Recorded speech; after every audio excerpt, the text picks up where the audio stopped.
நம்ம பூமி நம்ம தமிழ் நம்ம சேனல். இந்த வீடியோவை லைக் பண்ணுங்க, ஷேர் பண்ணுங்க, கமெண்ட் பண்ணுங்க.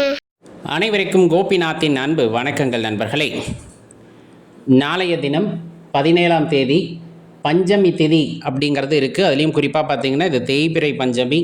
பல தடங்கல்களை நீக்கக்கூடியது, திருமண தடைகள் நீங்கும், குலதெய்வ தோஷம் நீங்கும். அப்படிப்பட்ட ஒரு அற்புதமான நாள் அப்படின்னு சொன்னோம்னா இந்த தேய்பிறை பஞ்சமி திதியை சொல்லுவாங்க.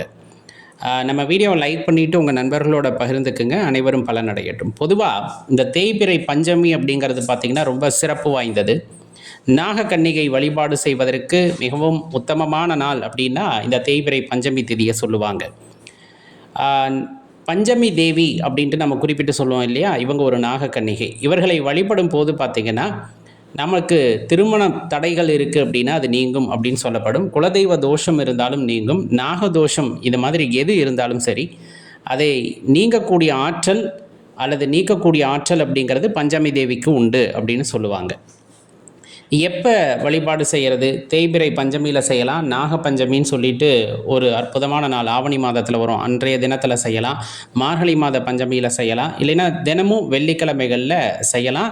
இது இப்போ வர்றது தேய்பிறை பஞ்சமி அப்படிங்கிறனால கண்டிப்பாக இந்த வழிபாட்டை நீங்கள் செய்யலாம்.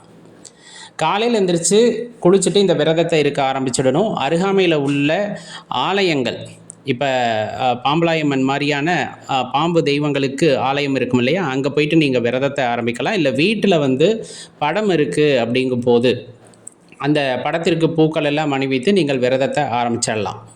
பூஜைக்கு பார்த்திங்கன்னா அருகம்புல் முக்கியம். மஞ்சள், சந்தனம், பால், தயிர், வெல்லம், தேங்காய் கொண்டு நம்ம அர்ச்சனை செஞ்சுட்டு அந்த பூஜையை நிறைவு செய்யலாம்.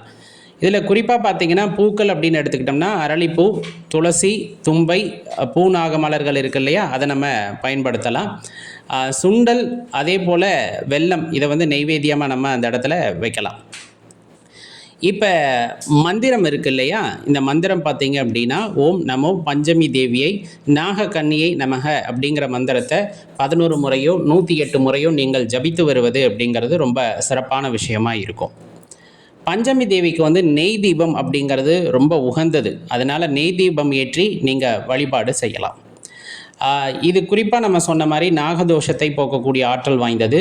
குழந்தை பாக்கியம் தள்ளி தள்ளி போயிட்டுருக்கு அப்படின்னா அந்த தடைகளை நீக்கும் அப்படிங்கிறது உள்ளபடியே மகிழ்ச்சியான விஷயமாக இருக்கும்.